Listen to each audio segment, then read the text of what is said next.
مولاي صل وسلم دائما أبدا على حبيبك خير الخلق كلهم.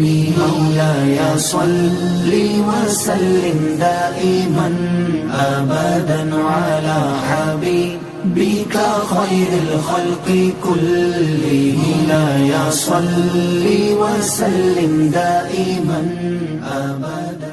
اعوذ باللہ من الشیطان الرجیم. بسم اللہ الرحمن الرحیم. والنجم اذا هوى ما ضل صاحبكم وما غوى وما ينطق عن الهوى ان هو الا وحی یوحی. صدق اللہ مولانا العظیم. حضرت گرامی، پچھلے جمعے سورہ بنی اسرائیل کی آیت پڑھی تھی جس میں معراج نبی صلی اللہ علیہ وسلم کا ذکر تھا. ایک آیت ہے صرف. یہ بڑی ہی فصاحت و بلاغت کی بات ہے کہ صرف ایک آیت میں نبی صلی اللہ علیہ وسلم کے سفر معراج کا پورا ذکر ہے. یہ ہے قرآن کی فصاحت، یہ ہے لفظوں کی بلاغت کہ جو سوال بھی ذہن میں اٹھ سکتا ہے معراج کے بارے میں ایک آیت میں سب کا جواب ہے. لیکن ایک بات یاد رکھیے، اس میں نبی صلی اللہ علیہ وسلم کے جانے کا ذکر ہے، معراج کے سفر کی ابتدا کا ذکر ہے کہ اللہ پاک ذات ہے جو اپنے بندے کو لے گیا، رات کے حصے میں لے گیا، مسجد حرام سے لے گیا، مسجد اقصیٰ تک لے گیا. مسجد اقصیٰ کیا ہے؟ جہاں برکتیں ہی برکتیں ہیں، اور لے کے اس لیے گیا لنریہ من آیاتنا، تاکہ ہم اپنی نشانیاں دکھائیں کہ قدرت کی نشانیاں کیا ہیں. اور آخر پہ کہہ دیا انہ هو السمیع البصیر، بے شک وہ سننے والے اور دیکھنے والے تھے. یہاں ایک بات یاد رکھیے، مفسرین کی دو رائے ہیں، ہم دونوں کا احترام کرتے ہیں. ایک رائے یہ ہے کہ ہو کی ضمیر اللہ کی طرف ہے کہ بے شک اللہ سمیع و بصیر ہے، اس میں تو کوئی شک نہیں. جہاں بھی ضمیر ایسی ہو، عرب کا قانون ہے کہ جہاں پیچھے ضمیر موجود نہ ہو جس کی طرف ضمیر کا اشارہ ہونا ہوتا ہے تو قرآن پاک میں وہ ضمیر اللہ ہی کی طرف جاتی ہے. یہ قانون ہے، یہ ضمیر شان ہے کہ ضمیر اسی کی طرف جاتی ہے. تو اگرچہ آیت میں کوئی اشارہ نہیں تھا اس بات کا، لیکن انہ هو السمیع البصیر کہہ کے بے شک وہ سمیع بھی ہے اور بصیر بھی ہے، لوگوں کو سمجھا دیا کہ اللہ سننے والا بھی ہے اور دیکھنے والا بھی ہے. یہ ماحول جو مکے کا پیدا ہو گیا تھا اللہ اسے دیکھ بھی رہا تھا، اور صحابہ کرام کی مشکلات جو تھیں وہ بھی اللہ سن رہا تھا. اسی کے ازالہ کے لیے معراج کرائی گئی ہے. معراج اصل میں اس ماحول سے نکالنے کی بات ہے، بلکہ مفسرین نے یہی کہا کہ معراج دورانیہ ہے مکے کی زندگی کے اختتام کا اور مدینے کی زندگی کی ابتدا کا، کہ یہاں سے اشارہ مل گیا کہ اب اسلام فتوحات پائے گا، اسلام آگے بڑھے گا، کائنات تک پھیلے گا، زمین و آسمان تک محیط ہوگا. اس لیے اشارہ کر دیا گیا، اور اس لیے مفسرین کہتے ہیں اس سے واضح اشارہ یہ ہے کہ یا رسول اللہ اب مشکلات ختم ہو گئی، اب مصائب ختم ہو گئے، اب جو شدائد تھے یا دنیا کی جو مخالفتیں تھیں وہ اب ختم ہونے والی ہیں، ایک اچھی پناہ گاہ آپ کو دینے والے ہیں، اور وہ مدینہ منورہ ملی ہے. معراج مدینے کی ابتدا ہے اور مکے کی زندگی کا اختتام ہے. یہ علماء نے اس کا مفہوم نکالا. تو کہا انہ هو السمیع البصیر، کیونکہ جو کچھ ہو رہا تھا اللہ اسے دیکھ بھی رہا تھا اور جان بھی رہا تھا. وہ جانتا بھی تھا کہ کیا مصائب سے آپ گزرے ہیں، اور جانتا تھا کہ اب آپ کو کیا ملنا چاہیے. لیکن کچھ علماء کی رائے یہ ہے کہ یہ ضمیر رسول اللہ صلی اللہ علیہ وسلم کی طرف ہے، اور اس میں بھی کوئی کباہت نہیں ہے، اس میں بھی کوئی قرآن کے مفہوم کے خلاف نہیں جا رہی بات۔ شیخ عبدالحق محدث دہلوی نے تو کھل کے لکھا کہ یہ ضمیر رسول اللہ کی طرف ہے، کیونکہ عربی زبان کا قانون یہ ہے کہ پیچھے کوئی اسم موجود ہو تو اس کی طرف ضمیر راجع ہو جاتی ہے، ضمیر اس کی طرف اشارہ کرتی ہے، اور اگر 2-3 ضمیریں پیچھے آ جائیں تو آخری ضمیر کی طرف اشارہ ہوتا ہے اس ضمیر کا۔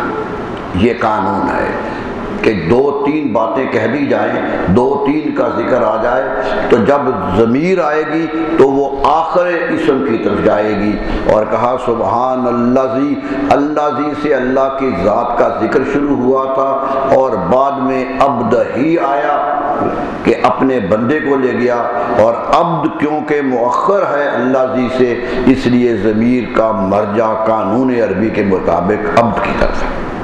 یہ علماء نے بھی یہ ترجمہ کیا۔ تو حقیقتاً دونوں ترجمے مناسب ہیں۔ وہ ترجمہ ہو تو مراد یہ ہے کہ ہم دیکھ رہے ہیں جو کچھ ہو رہا ہے، اور اگر دوسرا ترجمہ ہو تو کہا یہ جا رہا ہے کہ لوگ کہیں گے کہ یہ معراج کیسے ہو گئی، یہ تو کسی کو نہیں ہوئی تھی، کوئی نبی بھی اس مقام پہ نہیں پہنچا تھا، خواہش کرتے رہے تھے۔ حضرت موسیٰ علیہ السلام نے تو رب ارنی کہا تھا کہ اے رب مجھے اپنا آپ دکھا دے، تو کہا تھا لن ترانی، تو دیکھ نہیں سکتا۔ یہاں ایک بات یاد رکھیے، یہ نہیں کہا تھا کہ میں دیکھا نہیں جا سکتا، کہا تھا تو دیکھ نہیں سکتا، تجھ میں اتنی استطاعت نہیں ہے مجھے دیکھے۔ اپنے دیکھنے کی نفی نہیں کی تھی، ان کے دیکھنے کی نفی کی تھی، اور کہا کہ اب قدرت کہہ رہی ہے کہ ہم اپنے بندے کو لے گئے لنُرِیَہُ۔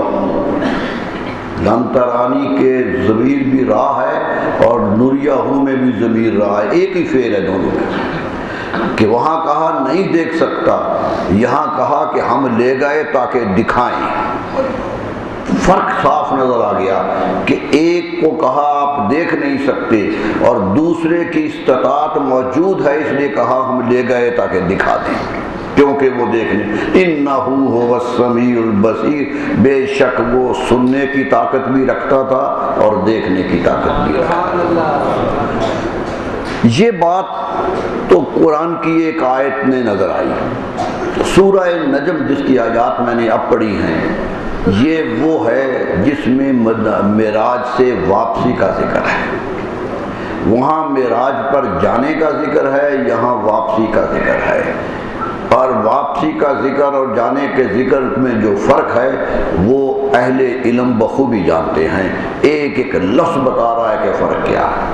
وہاں کہا سبحان الذی، پاک ہے وہ ذات جو اپنے بندے کو لے گئی، یعنی پہلے بات پہ نفی کر دی کہ رسول اللہ نہیں گئے ہیں، وہ لے گیا، یعنی وہ لے گیا۔ اگر کوئی اعتراض آئے کہ کیسے گئے، کیا کچھ ہوا، راستے دشوار تھے، کیا کچھ تھا، بہت کچھ کہا، فلسفیوں نے تو بہت کہا قرۂ نار ہے، آگ کا دریا ہے راستے میں، وہاں سے تو کوئی زیرو گزر ہی نہیں سکتا، اتنی آگ تیز ہے، تپش اتنی ہے کہ یہ جو سپوٹنک چلاتے ہیں، یہ جو جہاز اوپر چلاتے ہیں، یہ بھی تیزی سے نہ گزرے تو جل جاتے ہیں، اتنی آگ وہاں شدت ہے۔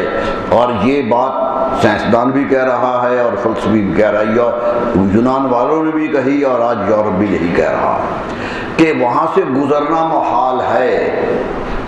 یہ سوال ہو سکتا تھا کہ نبی صلی اللہ علیہ وسلم کیسے گزرے، قدرت نے پہلے ہی قدم پہ کہہ دیا سبحان الذی، پاک ہے وہ ذات جو لے گئی، تاکہ اعتراض نبی صلی اللہ علیہ وسلم کی ذات پر نہ آئے کہ وہ کیسے گئے تھے۔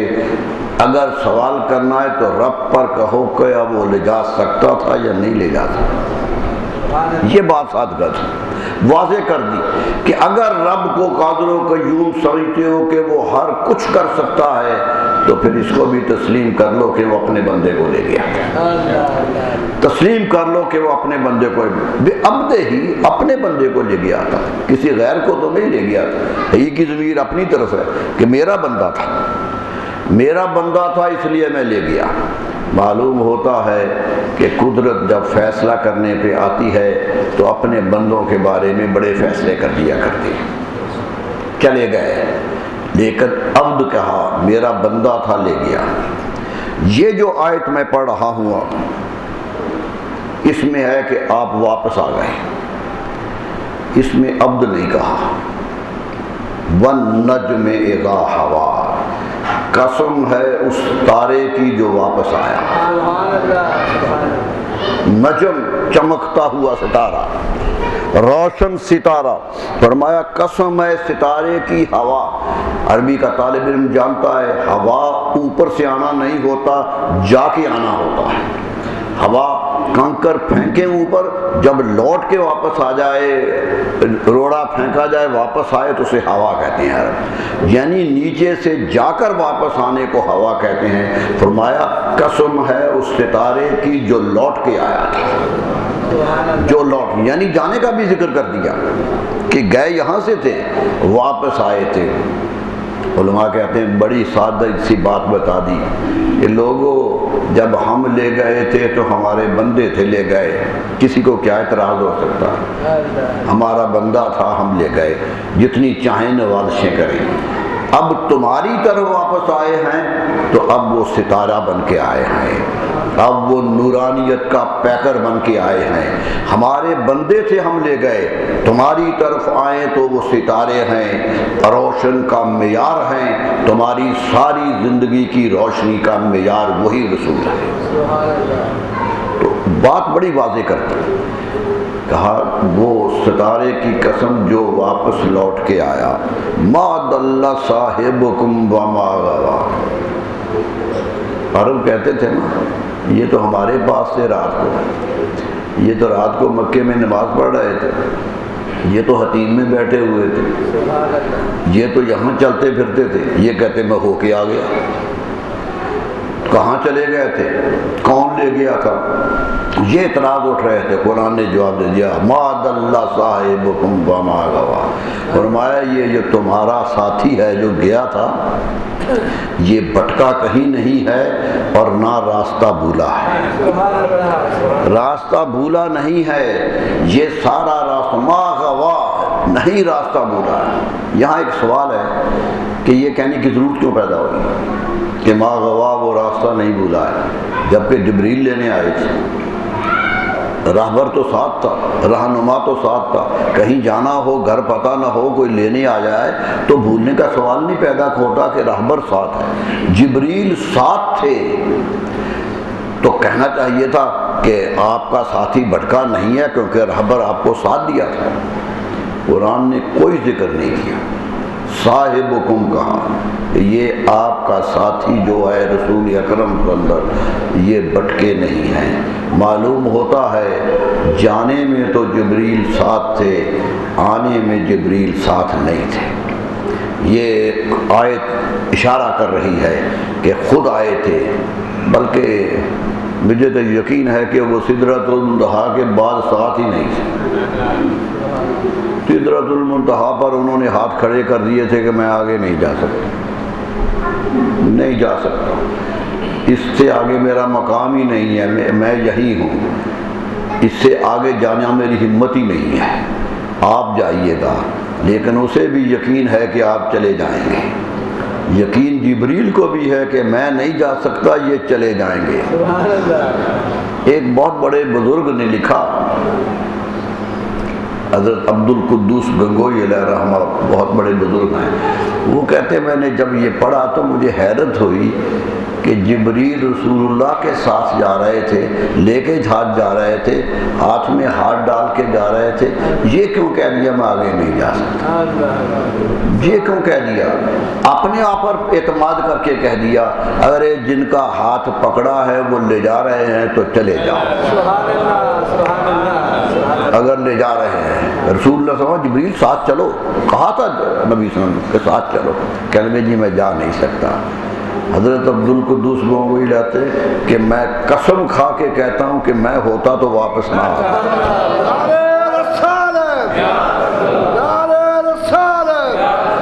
یہ تصور ہے لوگوں کا کہ لے جا رہے تھے، جہاں بھی لے جاتے تو چلے جاتے، خطرہ کیا تھا؟ دامن رحمت پکڑا ہوا ہو تو خطرہ کس بات کا؟ پریشانی کس بات کی ہے؟ جانا ہے، منزلیں تو آشنا وہ ہیں منزل، وہ منزلوں کو جانتے ہیں، یہ تو بہانہ تھا۔ حقیقت یہ ہے، یاد رکھیے، جبریل کا آنا ایک بہانہ تھا کہ اہتمام سے بلایا جائے، فرشتوں کی قطار ایک بہانہ تھی کہ پتہ چلے کہ ایک بہت بڑی ہستی آ رہی ہے۔ استقبالیہ کلمات تھے، فرشتے کھڑے تھے، انبیاء کھڑے تھے، استقبال ہو رہا تھا۔ یہ نہیں تھا کہ راستہ خبر نہیں تھی، یہ تھی کہ استقبالی نوعیت ہو گئی تھی، ورنہ تو وہ چلے گئے تھے۔ نہ بھی ہوتے تو اللہ کہتا کہ اے رسول اللہ صلی اللہ علیہ وسلم آ جاؤ، تو جاتے نا؟ کیا اوپر سے اشارہ آتا کہ آ جاؤ تو پھر جاتے نا؟ فرمایا بیچ کے بلایا تھا۔ یہی بات میں نے رات میں کہی کہ فرشتے نے کہی تھی، پہلے آسمان کے فرشتے نے جب جبریل نے دروازہ کھٹکھٹایا تھا، کھولو، بخاری کی حدیث ہے کہ کہا کھولو دروازہ، تو اس نے کہا کون ہو؟ کہا میں جبریل ہوں۔ علماء کہتے ہیں کہ حیرت کی بات ہے، جبریل تو روز 10 دفعہ آتے جاتے تھے، کبھی کسی نے نہیں پوچھا تھا کون ہے۔ آج اسے خبر ہے کہ اور طرح آ رہا، یہ وہ بھی سمجھتا ہے کہ آج اپنے معمول کے مطابق نہیں آ رہا ہے۔ کہا کون ہے؟ کہا جبریل ہے۔ کہا من ما کا، تیرے ساتھ کون ہے؟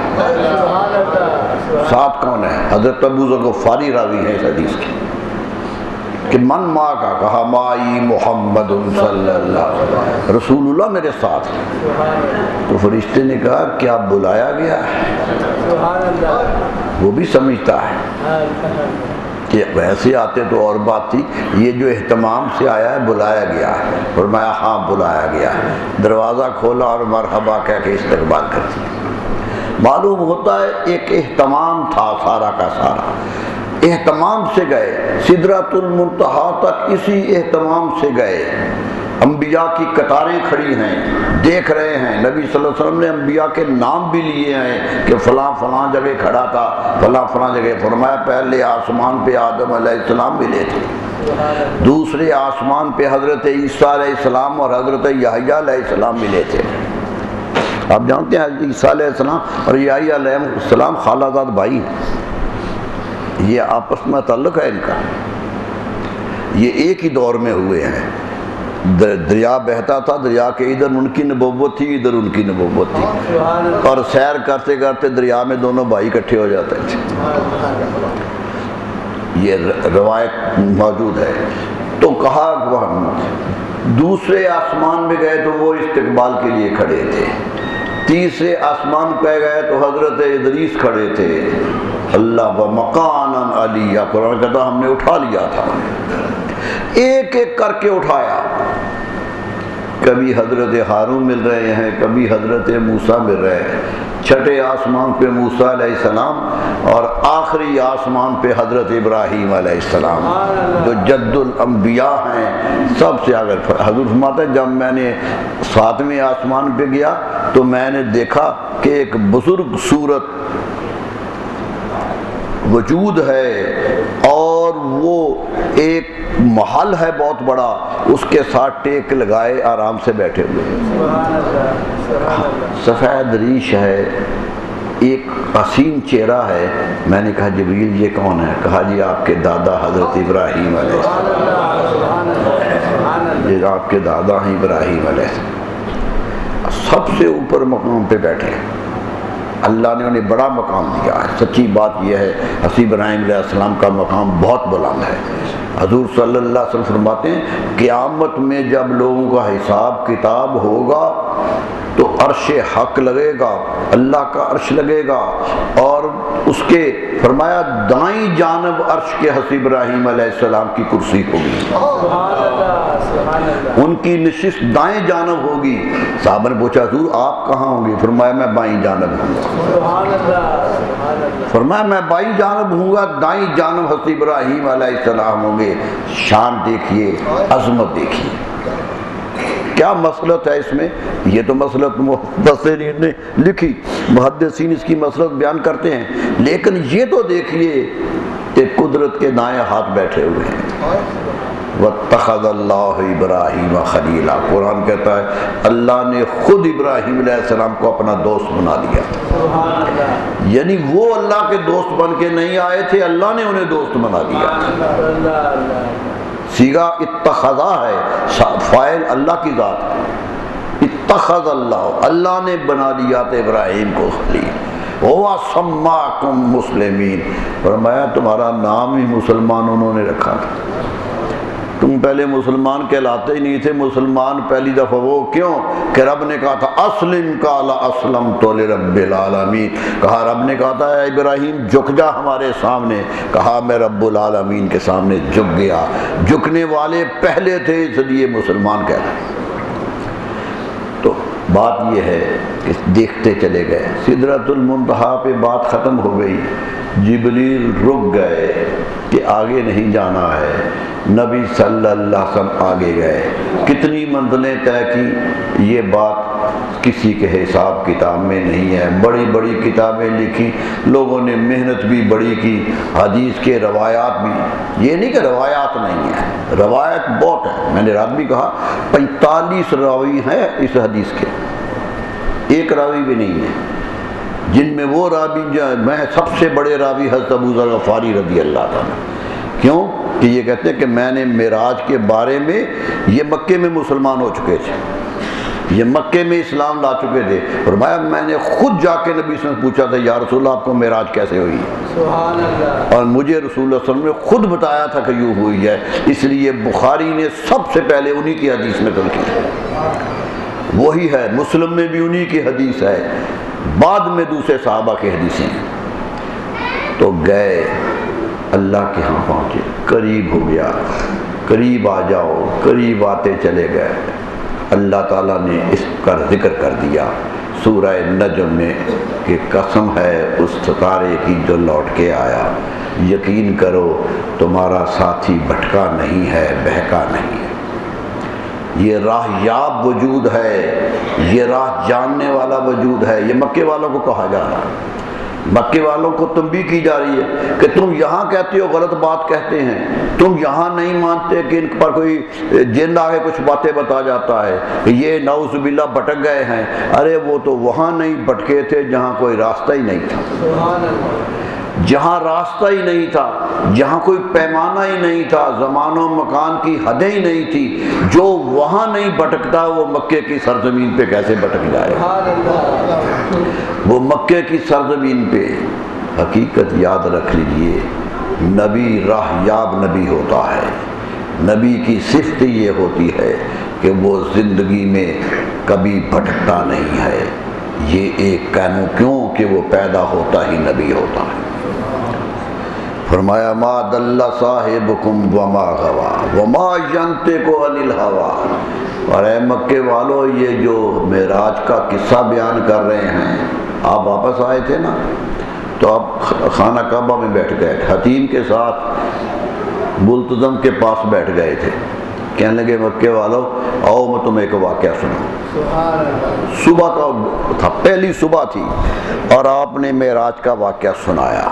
وہ کہنے لگے یہ کیسے ہو سکتا ہے انسان چلے جائے، یہ کیسے ہو سکتا ہے اتنی فضاؤں میں چلا جائے، وہ مان ہی نہیں رہے تھے، انکار کر رہے تھے۔ قرآن نے جواب دیا وما ینطق عن الہوی، اے لوگو وہ اپنی خواہشات پہ نہیں بول رہے، یہ جو کچھ کہہ رہے ہیں یہ اپنی مرضی سے نہیں کہہ رہے، ان ہوا الا وحی یوحی، یہ اللہ کا ارشاد ہے جو وہ بیان کر رہے ہیں۔ یعنی قرآن مجید نے حدیث معراج پر سند لگا دی کہ یہ وحی یوحی ہے، وحی یوحی کی سند لگا دی کہ معراج کا سارا واقعہ جو نبی صلی اللہ علیہ وسلم کی زبان سے نکلا ہے یہ وحی ہے اور اللہ کی طرف سے یہ وحی کیا گیا ہے، اس لیے اس کا انکار نہیں ہے، یہ نبوت کا انکار ہے، ان کا انکار کرنا۔ انکار جنہوں نے کیا وہ کیا ہوا، رہ گئے نا پیچھے۔ ابو جہل انکار کرنے والوں میں تھا، بھٹک گیا، کئی لوگ مفسرین تو کئی نام لکھتے ہیں کہ کئی لوگ جو ہمدردیاں رکھتے تھے نبی صلی اللہ علیہ وسلم کے پاس، ایمان نہیں لائے تھے لیکن ایمان کے قریب آ گئے تھے، وہ اس سے بھٹک گئے کہ یہ کیسے ہو سکتا ہے، ایسے ہو سکتا ہے۔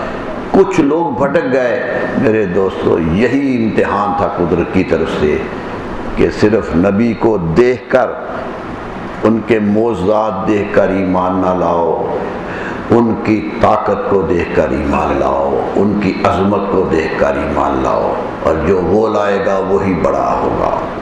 ہمارے مفسرین کہتے ہیں دو گروہ بن گئے، ایک حضرت صدیق اکبر کا گروہ بن گیا جو بغیر دلیل کے مان گیا، اور ایک وہ جو سوال کرتے رہے، ابو جہل ہو یا ابو لہب ہو، وہ سوال کرتے رہ گئے۔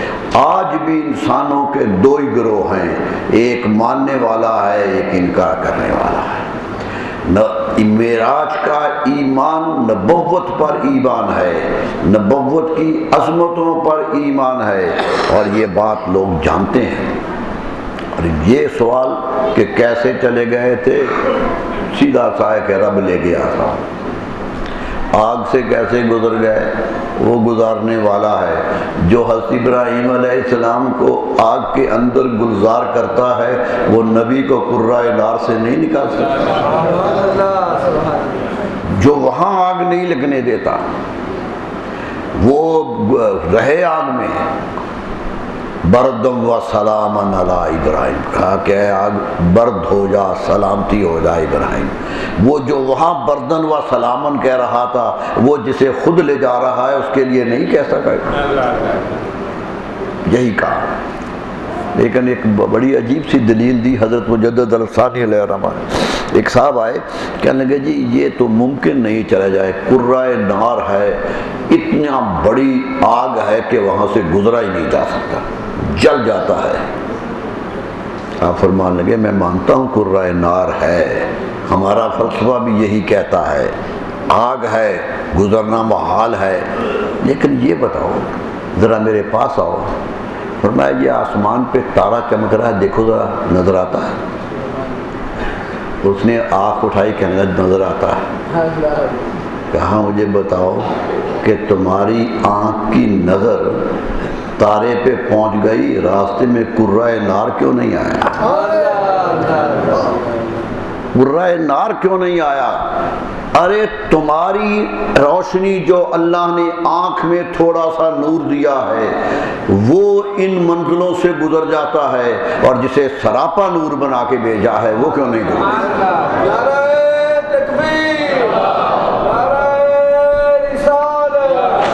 جسے سراپا نور بنا کے بھیجا ہے، یہ چھوٹی چھوٹی نظریں تو قرۂ نار سے گزر جائیں اور نبی صلی اللہ علیہ وسلم وہاں رہ جائیں۔ میرے دوستو، حدیثیں حشر کی حدیثیں تو یہ کہتی ہیں کہ نبی صلی اللہ علیہ وسلم آتے ہیں میں اپنی امت کو دیکھتے ہوئے دوزخ کی طرف جاؤں گا، کہ کہیں میرا امتی دوزخ میں تو نہیں چلا گیا۔ حدیث کے الفاظ کہ وہاں جاؤں گا تو دوزخ چیخے گی کہ اے نبی صلی اللہ علیہ وسلم آپ قریب نہ آئیں، ہماری آگ بجھتی ہے، بجھتی ہے۔ میرے دوستو، یہ کمال، یہ عظمت اللہ نے انہیں عطا کی ہے۔ اس عظمت کا اظہار معراج کی رات سارا ہو گیا۔ فرمایا ان ہوا الا وحی یوحی، یہ تو وحی تھی جو کی گئی تھی۔ علمہ شدید القوی، یہ سارا علم جو لے کر آئے تھے یہ طاقت والے رب نے دیا تھا۔ ذو قوت فاستوی، جو قوت والا ہے جو وہاں قائم ہے، ہوا بالافق الاعلی، اور یہ سب کچھ افق اعلیٰ پہ ہو گیا، آسمان کی بلندیوں پہ ہو گیا۔ ثم دنا، پھر آپ، یہ سب کچھ پہلے ہو گیا، وہی بھی ہو گئی، قوت والے بھی بن گئے، افق اعلیٰ پہ بھی پہنچ گئے۔ افق اعلیٰ وہ ہے جہاں آسمان کی حدیں ختم ہوتی ہیں، وہاں تک بھی چلے گئے۔ اس کے بعد قرآن کہتا ہے ثم دنا، پھر اور قریب ہو گئے۔ فتدلی، پس قدرت بھی نیچے کی طرف آ گئی. تدلہ ہوتا ہے کوئی آدمی بڑی منصب پہ میز پہ کھڑا ہو, کوئی نیچے آئے تو آگے بڑھ کے نیچے اس کو وصول کر لے. تدلہ فرمایا وہ قریب ہوئے, قدرت بھی قریب. فکان قاب قوسین او ادنا, پھر دیکھو دو کمانوں کا فاصلہ رہ گیا. کمان کے دو سرے ہوتے ہیں, اتنا فاصلہ رہ گیا. او ادنا, یا اس سے بھی کم فاصلہ رہ گیا.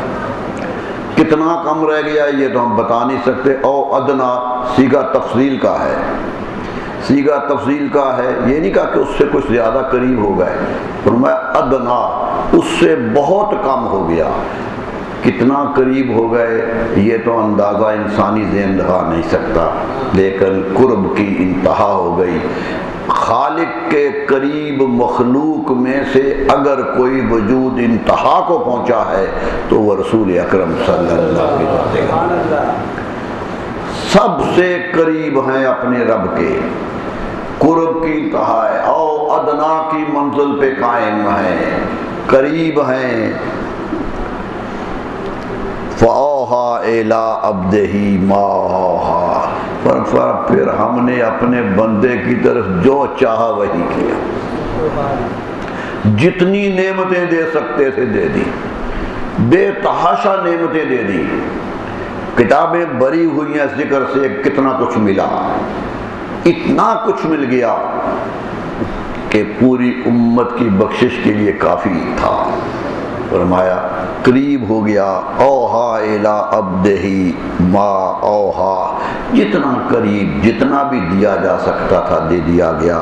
ما غضب الفؤاد ما رأى, فرمایا جو آنکھ دیکھ رہی تھی دل جھٹلا نہیں رہا تھا. دیکھیے قدرت نے یہ جھگڑا ہی ختم کر دیا کہ آنکھ نے دیکھا یا دل نے دیکھا. فرمایا دل تو تصدیق کرنے والا تھا, دیکھنے والی تو آنکھ تھی. آنکھ دیکھ رہی تھی اور دل تصدیق کر رہا تھا کہ یقیناً دیکھ رہی ہے. ما کذب الفؤاد ما رأى افتمارونہ علی ما یری, کیا لوگوں تم شک کرتے ہو جو وہ دیکھ کے آئے. سبحان اللہ.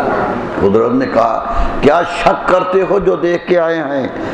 وَلَقَدْ رَأَىٰ نَزْلَةً أُخْرَىٰ عِنْدَ سِدْرَةِ الْمُنتَهَىٰ, فرمایا انہوں نے تو دوسری طرف بھی دیکھا ہے سدرۃ المنتہا کے قریب آ کر.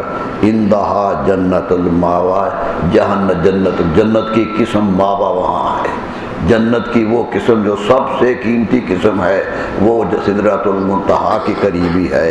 اذ یغشی السدرۃ ما یغشی, فرمایا وہ دور یاد کرو جب سدرہ نے ڈھانپ لیا جو ڈھانپ لیا. سدرہ کی رحمتیں آ گئیں جتنی جانی تھی. ما زاغ البصر وما طغی, نہ آنکھ جھپکی نہ بہکی, آنکھ دیکھتی چلی گئی کہیں نہیں بھٹکی. لقد رأى من آیات ربہ الکبریٰ, آخری آیت آئی کہ اللہ کی بڑی بڑی ساری نشانیاں دیکھ لی. دیکھ کے اللہ گیا تھا, پہلی آیت میں کہا لے گئے تھے لِنُرِيَهُ مِنْ آیاتنا, تاکہ ہم انہیں اپنی نشانیاں دکھائیں. سوال پیدا ہوتا تھا اللہ تو لے گیا دکھانے کے لیے, کیا رسول اللہ میں اتنی طاقت تھی کہ دیکھ سکیں. قدرت نے خود تصدیق کر دی. لقد رأى, یقیناً صیغہ تاکید کا ہے, ماضی پہ قد آئے تو تاکید ہوتی ہے اور لام ایک اور تاکید, دو دفعہ تاکید ہے. بے شک انہوں نے اپنے رب کی ساری بڑی نشانیاں دیکھ لی, سب کچھ دیکھ لیا. کائنات کا ذرہ ذرہ نظر آ گیا, نشانیاں نظر آ گئی. تبلیغ کا جو ضرورت تھی سب کچھ نظر آ گیا. واپس آئے. یہ قرآن نے واپسی کا ذکر کیا ہے کہ اس طرح آئے. میرے دوستو, پھر صحابہ پوچھتے تھے حضور ہمارے لیے کیا لائے. فرمایا 50 نمازیں لایا. اللہ نے 50 نمازیں دی تھی, حضرت موسیٰ علیہ السلام کے وسیلے سے کم ہو گئی. وہ سفارش کرتے رہے کہ یا رسول اللہ یہ پڑھی نہیں جائیں گی, یہ امت کمزور ہے. بعض کہتے ہیں 10 کم ہوئی پھر 5 ہو گئی, بعض کہتے ہیں 5 کم ہوئی. ایک حدیث میں کہ 3 دفعہ گئے اور کم ہو گئے. بہرحال کم ہو گئیں، 5 رہ گئیں۔ حضرت موسیٰ علیہ السلام نے کہا کہ یا رسول اللہ پھر ایک دفعہ جائیے، یہ بھی آپ کی امت نہیں پڑھ سکے گی۔ میں سوچتا ہوں حضرت موسیٰ ہم جیسے لوگوں کو دیکھ رہے ہوں گے کہ نہیں پڑھ سکیں، یہ ہمارا اندازہ کر رہے ہوں گے کہ نہیں جائیے پھر یہ اتنے بھی نہیں پڑھ سکے۔ سچی بات ہے، موسیٰ علیہ السلام کا اندازہ غلط تو نہیں ہوا، غلط تو نہیں ہوا، صحیح اندازہ کیا انہوں نے کہ نہیں پڑھ سکیں گے۔ کتنے ہیں جو نہیں پڑھتے، کتنے ہیں جو 5 پڑھتے ہیں، پوری پڑھتے ہیں، حقیقت سے پڑھتے ہیں۔ نماز مومن کی معراج ہے، جو نہیں پڑھتا وہ اپنی معراج سے دستبردار ہو رہا ہے۔ فرمایا اے موسیٰ بات تو تو سچ کہہ رہا ہے، لیکن مجھے رب کے پاس بار بار جانے سے شرم آتی ہے، حیا آتی ہے، اس لیے نہیں اتنا ہی ہے۔ قدرت کا اعلان آیا کہ اے نبی صلی اللہ علیہ وسلم 5 نمازیں فرض ہیں، لیکن ہم نے 50 کہی تھی اور ہمارا فیصلہ بدلتا نہیں ہے، ہمارے نزدیک 50 ہی ہیں، 50 ہی ہیں۔ 5 پڑھو گے تو 50 کا ہی ثواب ملے گا۔ فرمایا ثواب 50 کا ہی ملے گا، شرط ہے کہ 5 پڑھ لو، یہی پڑھو۔ یاد رکھ لیجئے نماز وہ عبادت ہے جو معراج پہ ملی ہے، زمین پہ نہیں آئی، یہ زمین پہ آ کے نہیں۔ نماز 5 نمازیں فرض ہوئی ہیں معراج کی رات۔ معلوم ہوا یہ اتنی متبرک عبادت تھی کہ اللہ نے اپنے پاس بلا کے حکم دیا، اپنے پاس بلا کے حکم دیا ہے، اور پھر دیکھ بھی لیا۔ رسول اللہ صلی اللہ علیہ وسلم سے پوچھا گیا یا رسول اللہ آپ رب کے سامنے گئے تو کیسے گئے تھے؟ فرمایا فسجدت، تو میں نے سجدہ کر دیا، میں رب کے سامنے جاتے ہی سجدہ کر دیا تھا۔ بتا دیا آنے والی امت کو کہ میں حظیرہ قدس میں کھڑا ہوں، میں اس جگہ کھڑا ہوں جہاں میرا پروردگار ہے، میں وہاں بھی سجدے کر رہا ہوں، جنگ میں بھی سجدے کر رہا ہوں، مکے میں بھی کر رہا ہوں اور مدینے میں بھی کر رہا ہوں۔ امت کہلانے والوں سجدوں سے دستبردار نہ ہو جائیں، ان سجدوں کی حرمت کا خیال کرنا کہ میں نے کہاں کہاں سجدہ کیا۔ فرمایا میں نے سجدہ کیا، میں نے رات بھی کہا تھا، آپ فرماتے ہیں مجھے یاد نہیں رہا کتنے سال کا سجدہ تھا، میں سجدے میں ہی پڑا رہا، سر اٹھانے کا جی نہیں چاہا، حتیٰ کہ رب نے فرمایا ارفع راسک یا محمد، اے محمد صلی اللہ علیہ وسلم اپنا سر اٹھا لیجیے، سر اٹھا لیجیے۔ اللہ اللہ، صوفیہ یہی کہتے ہیں کہ نماز ہوتی یہی ہے، نماز ہوتی یہی ہے کہ عبد سر جھکائے اور معبود کہے کہ سر اٹھا لو، یہی نماز ہے۔ نماز کی انتہا یہی ہے کہ سجدے میں سر جھکے اور قدرت کہے کہ اب سجدہ ہو گیا اٹھا لو، قبول ہو گیا۔ فرمایا رب نے کہا اٹھا لو، سل توتا، اب مانگو کیا مانگتے ہو ہم دے دیں گے، جو مانگیں گے۔ سل توتا، اشفا تشفا، جس کی چاہو سفارش کرو ہم بخش دیں گے، سبحان اللہ، جس کی چاہو سفارش کرو ہم بخش دیں گے۔ نبی صلی اللہ علیہ وسلم صحابہ نے پوچھا حضور سفارش کیسے کریں گے آپ، سفارش کیسے کریں گے؟ فرمایا میں رب کے سامنے حشر میں کھڑا ہوں گا۔ فرمایا قرآن نے کہا ہے میں اے نبی آپ کو مقام محمود دیا ہے، قرآن کا بیان ہے کہ مقام محمود آپ کو دیا ہے۔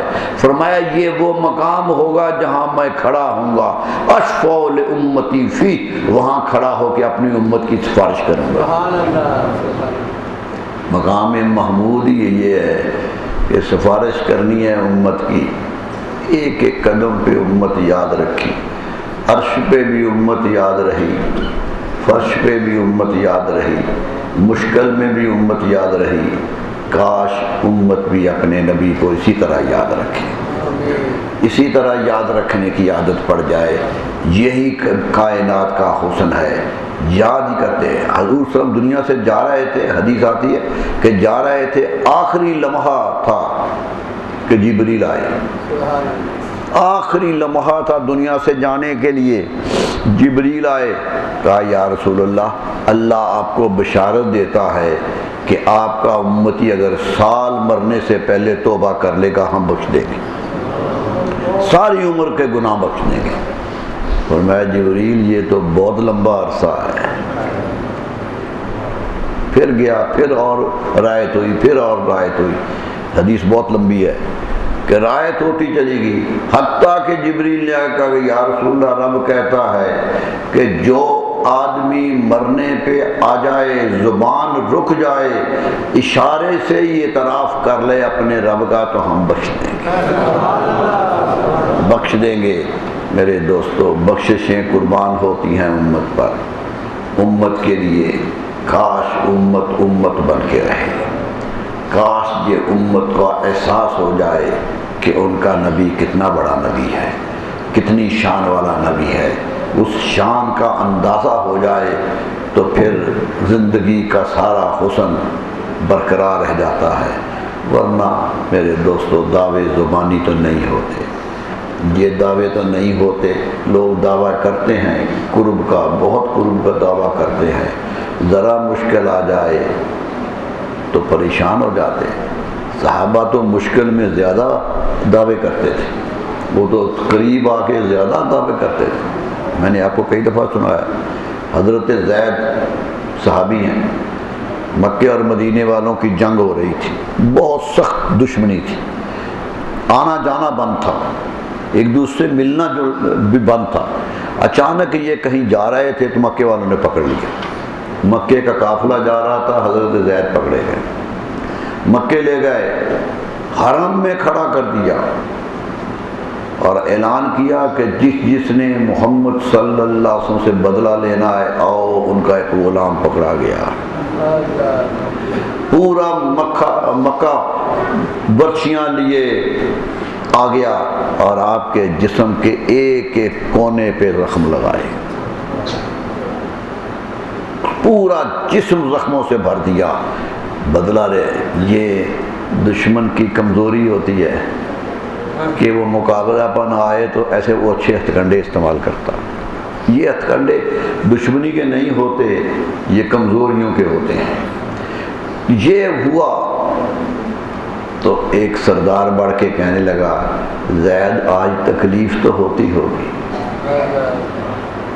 کہا ہاں ہوتی ہے۔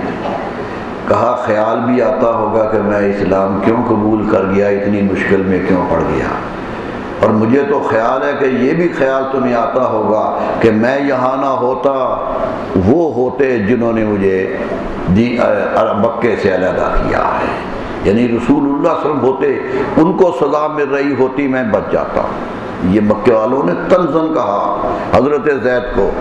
حضرت زید لڑکھڑا رہے تھے، جسم جھک گیا تھا، گردن ڈھرک گئی تھی، ایک دم اٹھے، ایک دم ہو گئے، تڑپ اٹھتا ہوں مجھ کو جب وہ جملے یاد آتے ہیں، تڑپ اٹھتا ہوں مجھ کو جب وہ جملے یاد آتے ہیں، بوقت نزا جو اس عاشق صادق نے دوہرایا۔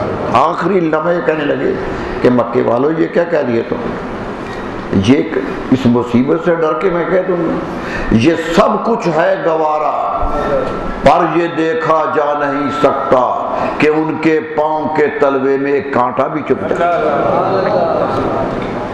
ہم تو کانٹا چبھنا برداشت نہیں کرتے، تم برچیوں کی بات کر رہے۔ یہ تھی محبت۔ میرے دوستو یہی کامیابیوں کی دلیل تھی، یہی کامیابیوں کی دلیل تھی۔ آئیے معراج کی موقع پہ ایک عہد کرے کہ ہم تحفہ معراج کو اپنی زندگیوں کا حصہ بنائیں گے۔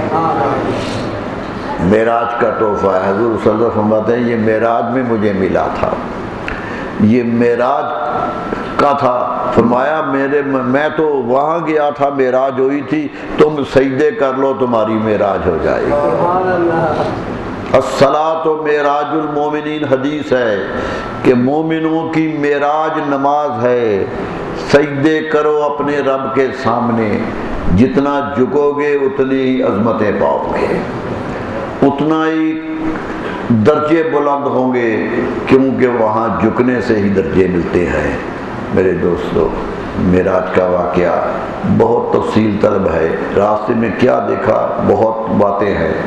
ایک ہی بات کہہ کے اجازت چاہتا ہوں کہ واپس آ گئے، مکے والوں سے کہا کہ میں ہو آیا ہوں۔ مکے والے مان نہیں رہے تھے، کبھی کچھ کہتے تھے، کبھی کچھ کہتے تھے، کبھی کوئی سوال کرتے تھے، کبھی ایک نے کہا جی ہمارا قافلہ گیا ہوا ہے، وہ اسی راستے پہ شام گیا تھا، آپ کہتے ہیں اسی راستے سے گئے تھے، ملا ہے؟ آپ نے کہا ہاں ملا۔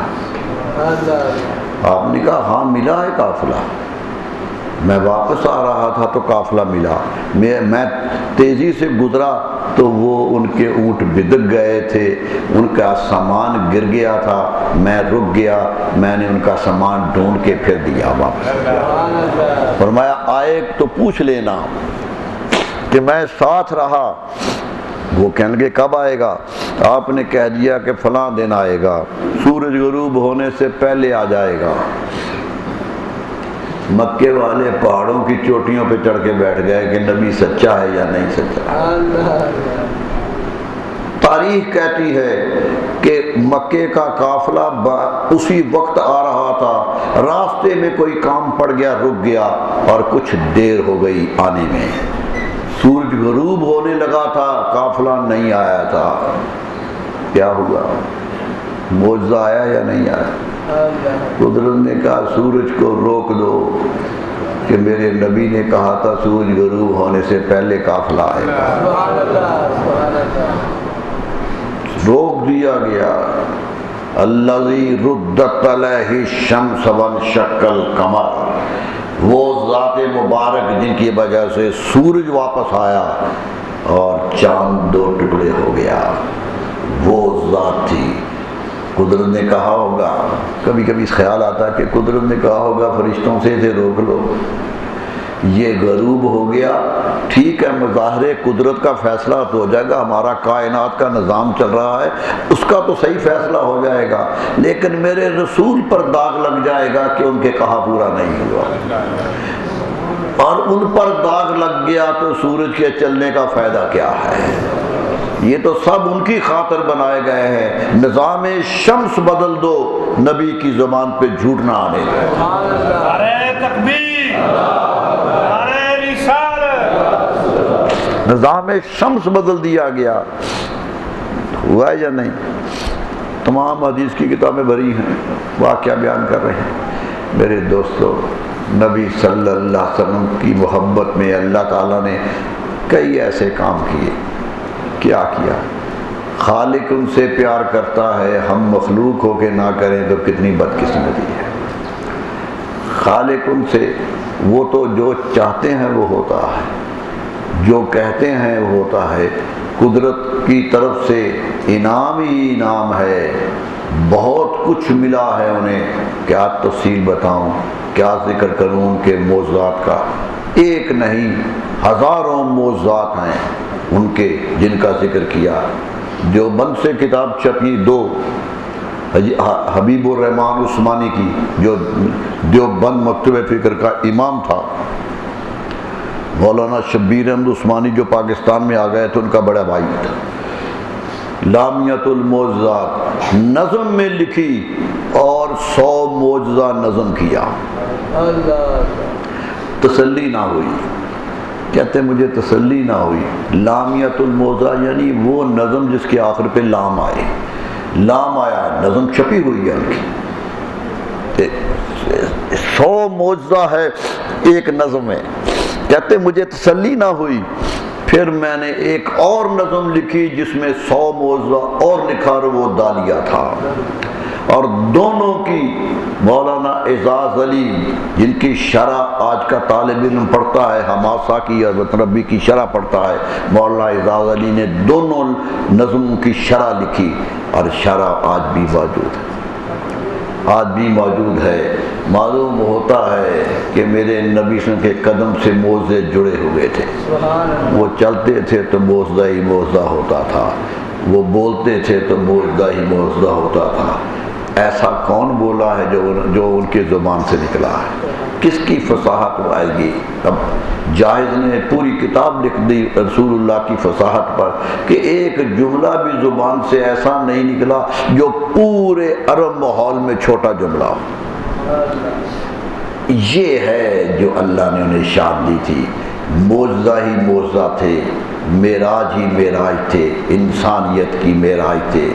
علامہ اقبال نے اس کا ایک بہت نقطہ نکالا کہ سبق ملا ہے یہ معراج مصطفیٰ سے مجھے اللہ نے یہ سبق دیا ہے کہ عالم بشریت کی زد میں ہے گردوں کہ لوگوں آگے بڑھو، یہ آسمان تمہارے قبضوں کے لیے ہے، شرط یہ ہے کہ تم رسول اللہ کے ساتھ چلنے والے بن جاؤ، ان کے ساتھ چلنے والے بنو، ان کے اتباع میں چلنے والے بنو۔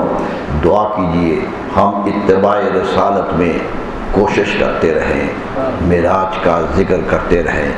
اللہ تعالیٰ کہکشاں جلوہ فشاں تھی، مولانا ظفر علی کا شعر یاد آ رہا ہے، کہکشاں جلوہ فشاں تھی کہ اسی رستے سے، کہکشاں بھی چمک رہی تھی، کہکشاں جلوہ فشاں تھی کہ اسی رستے سے ہونے والا ہے محمد کا گزر آج کی رات۔ سب چمک رہے تھے، سب رونق ہی رونق تھی کہ آج رسول اللہ صلی اللہ علیہ وسلم وہاں جا رہے ہیں جو مرکز تخلیق ہے۔ اللہ تعالیٰ ہمیں ان کی محبت میں جینے کا سلیقہ عطا فرمائے، ان کی محبت عطا فرمائے۔ کوشش کیجئے، آخر پہ یہی کہوں گا کہ تحفہ معراج نہ بھولیے گا۔ نماز معاف نہیں ہوتی، قطع نہیں۔ خواجہ معین الدین چشتی اجمیری علیہ الرحمہ سے کسی نے پوچھا تھا کہ ایک نصیحت کیا ہے؟ خواجہ معین الدین چشتی اجمیری جو بانی ہے چشتیہ سلسلے، اجمیر میں ہیں، ایک جملہ کہہ دیا، فرمایا ہر روز اللہ کی طرف سے 2 فرشتے زمین پر آتے ہیں۔ خواجہ معین الدین لکھ رہے ہیں 2 فرشتے آتے ہیں اور اعلان کرتے ہیں۔ ایک کا اعلان یہ ہوتا ہے کہ جو بھی فرض نمازیں چھوڑ دیتا ہے اللہ تعالیٰ اس کی ضمانت سے بری ہو جاتا ہے، اللہ تعالیٰ اس کی کوئی حفاظت نہیں کرتا جو ایمان۔ فرمایا فرشتہ اعلان کرتا ہے آ کر، اور دوسرا فرشتہ اعلان کرتا ہے کہ جو بندہ سنت رسول صلی اللہ علیہ وسلم سے انحراف کرتا ہے وہ قیامت کے دن شفاعت سے معروف ہو جاتا ہے۔ یہ تھے بزرگ، یہ بتا رہے تھے، لوگوں کو یہ سبق دے رہے تھے۔ آج تو بدقسمتی ہے کہ تصوف نماز سے بغاوت کا نام ہے، سنت سے بغاوت کا نام ہے۔ میرے دوستو، نام ہی صوفی بنتا ہی وہ ہے۔ حضرت خواجہ معین الدین چشتی اجمیری کہتے ہیں نماز کی فضیلت اس لیے ہے کہ پہلا سوال ہی قیامت کے روز نماز کا ہوگا، پہلا سوال ہی یہ ہوگا، اور پہلا سوال ہی پورا نہ ہوا تو باقی سوالوں کی ضرورت کیا رہے گی؟ کہا اللہ کرے ہم نماز کے پابند ہو جائیں۔ دعا کیجئے کہ اللہ تعالی ہمیں ہمیشہ کے لیے نماز کا پابند، دنیا سے جائیں تو نمازی بن کے جائیں۔ یہ معراج کا تحفہ ہمارے ساتھ ہو تاکہ رسول اکرم صلی اللہ علیہ وسلم کی شفاعت نصیب ہو جائے۔ وآخر دعوانا الحمدللہ۔ مولاي صل وسلم دائما أبدا على حبيبك خير الخلق كلهم مولاي صل وسلم دائما أبدا على حبيبك خير الخلق كلهم مولاي صل وسلم دائما أبدا